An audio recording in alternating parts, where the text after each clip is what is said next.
Hai guys, welcome back to Gios Class. Nah, hari ini aku mau mengajar dan membahas tentang cara kita memvaluasi ekuitas ya. Nah, kalau kita beli saham gitu misalnya ya, kita perlu tahu apakah harga saham itu terlalu mahal atau terlalu murah. Nah, ada banyak cara untuk memvaluasi ekuitas. Nah, aku akan mengajarkan valuasi ekuitas itu dari yang paling simpel ya. Nah, tapi sebenarnya cara valuasi ekuitas ini cenderung terlalu teoritis ya sebenarnya. Karena memiliki banyak asumsi sehingga mungkin untuk akurasinya itu untuk dipakai dalam kehidupan nyata untuk investasi, ya mungkin tidak terlalu akurat ya. Tapi ini adalah teori untuk memvaluasi ekuitas ya. Kita mulai dari yang paling simpel. Nah, yang paling simpel itu adalah namanya dividen dividen discount model ya.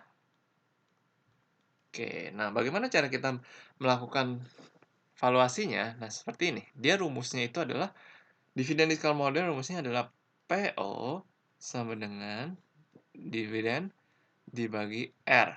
Nah, apa sih PO ini? PO ini adalah harga saham hari ini atau harga saham sekarang gitu ya. Nah, D ini adalah dividen yang dibagi atau diberikan oleh perusahaan. Nah, lalu R ini adalah required rate of return ya bahasa Inggrisnya. Bahasa Indonesianya adalah ekspektasi investor untuk mendapatkan return, required rate of return. Jadi, setiap investor pasti memiliki ekspektasi yang berbeda-beda dalam, investasinya, dalam imbal hasil yang ingin didapatkan dari investasinya ya. Nah, itu namanya required rate of return atau R, kita nyebutnya juga discount rate ya. Nah, bisa discount rate, bisa required rate of return, oke ya. Nah, lalu kalau kita lihat di sini, itu modelnya sangat simpel sekali ya. Di sini D-nya cuma satu, terus juga, sangat simpel sekali ya untuk menggunakannya. Nah, makanya dilihat di sini karena sangat simpel, model ini memiliki banyak sekali asumsi ya. Di antaranya asumsi yang pertama itu adalah perusahaan itu harus membayar dividen dalam jumlah yang sama setiap tahun sampai selamanya. Jadi dividen dibayar tiap tahun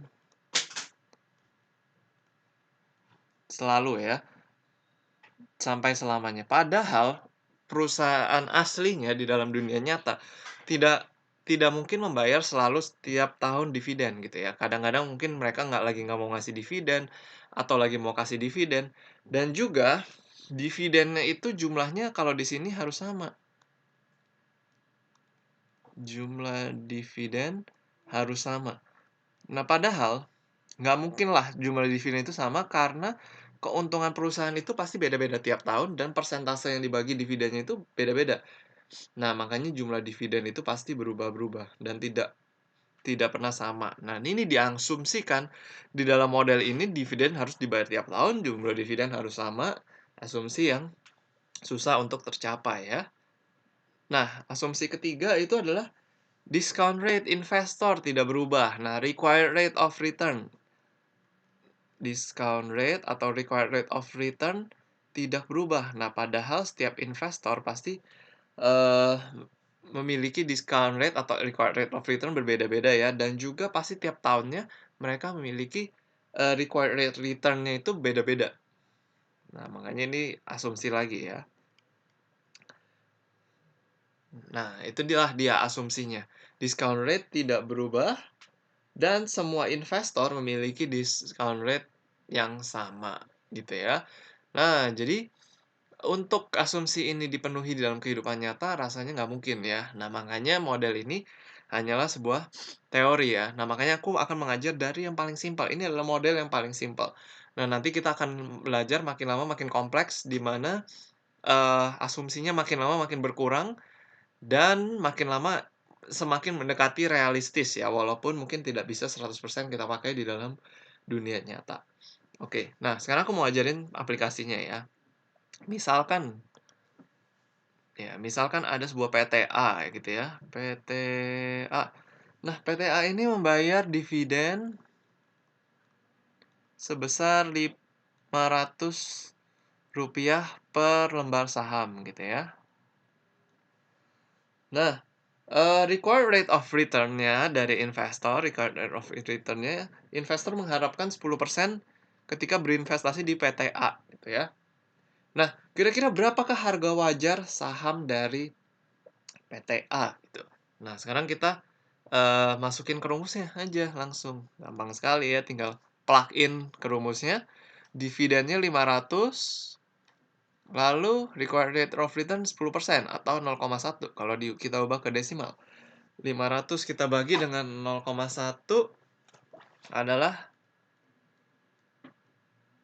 Rp5.000.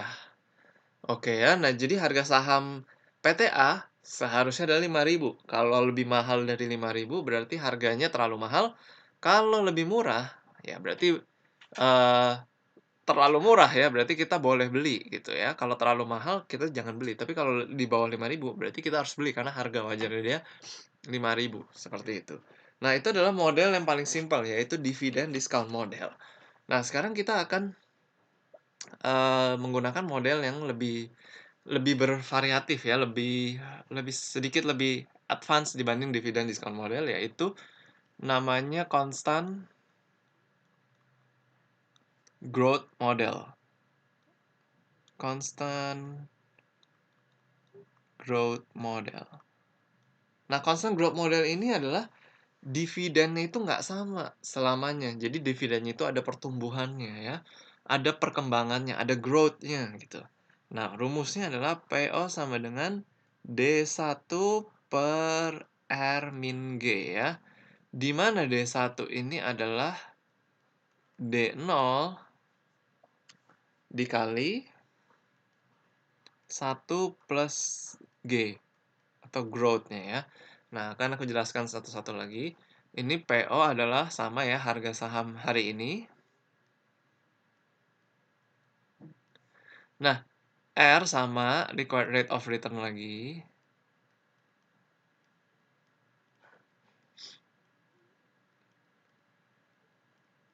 Nah, nah ini G ini adalah growth ya, pertumbuhan dari dividennya. Nah, jadi diharapkan kan perusahaan itu bertumbuh ya, mengalami pertumbuhan di dalam net income-nya dan di dalam keseluruhan perusahaannya, performance dari perusahaan tersebut ya. Jadi diharapkan dividennya itu juga mengalami pertumbuhan. Nah, itu namanya growth. Sama di sini juga ya, pertumbuhan juga growth.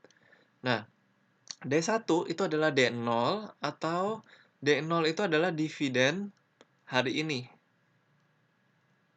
Nah, kalau D1 itu adalah dividen tahun depan atau akhir tahun ini gitu ya. Nah, jadi kita pakainya D1 untuk mempresent value-kan ke harga saham hari ini gitu. Jadi kita pakainya dividen tahun depan bukan dividen hari ini gitu ya, di dalam constant growth model. Nah, di sini sudah lebih kompleks karena ada growth-nya, ada pertumbuhannya, jadi harusnya lebih realistis ya. Nah, coba kita masukin lagi ya, kita coba lagi. Nah, kita masukin misalkan, eee PTA lagi ya, misalkan PTA. PTA memiliki pertumbuhan dalam perusahaannya itu misalkan 10% gitu ya, per tahun diasumsikan. Nah, ini juga pertumbuhannya untuk di sini diasumsikan, sampai selamanya 10% gitu, padahal pertumbuhan perusahaan itu tidaklah konstan, kadang bisa 10%, kadang bisa jadi 9%, kadang bisa jadi 5%, kadang bisa jadi lebih lagi gitu ya. Pertumbuhan itu juga nggak konstan, tapi di model ini masih diasumsikan konstan gitu ya. Nah, kita akan merambat lah ya, nanti kita akan meningkat ke model yang lebih kompleks lagi di mana pertumbuhannya itu tidak diasumsi konstan. Nah, pertumbuhannya itu, diasumsi konstan ya, sampai selamanya gitu.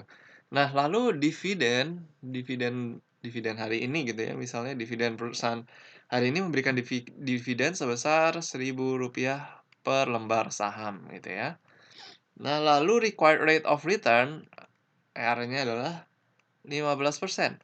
Nah, berapakah kira-kira harga wajar dari harga saham PTA gitu ya.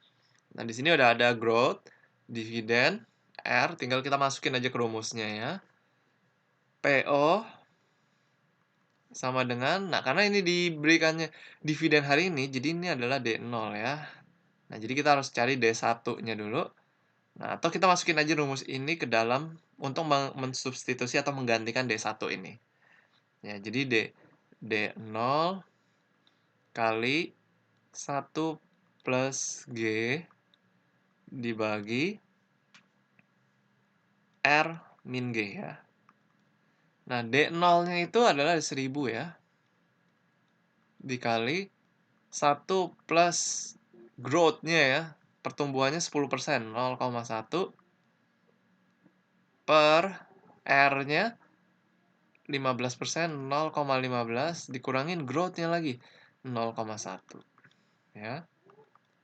Nah, ini 1000 kali 1,1 adalah 1100 ya, dibagi dengan 0,15 kurangin 0,1, 0,05 ya. Nah, hasilnya adalah 22.000 ya.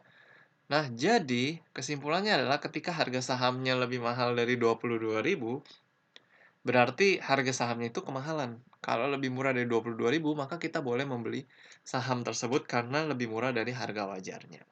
Nah, itu adalah model yang kedua, constant growth model ya. Nah, eee, se aku rasa segini dulu ya video aku tentang valuasi ekuitas yang cara yang paling simpel. Nah, nanti di, video aku berikutnya aku akan jelasin cara yang lebih kompleks dari, cara ini ya, dengan model yang lebih kompleks lagi. Oke guys, kalau kalian masih ada pertanyaan, kalian boleh tulis di kolom komentar. Thank you guys for watching this video. See you again in the next video.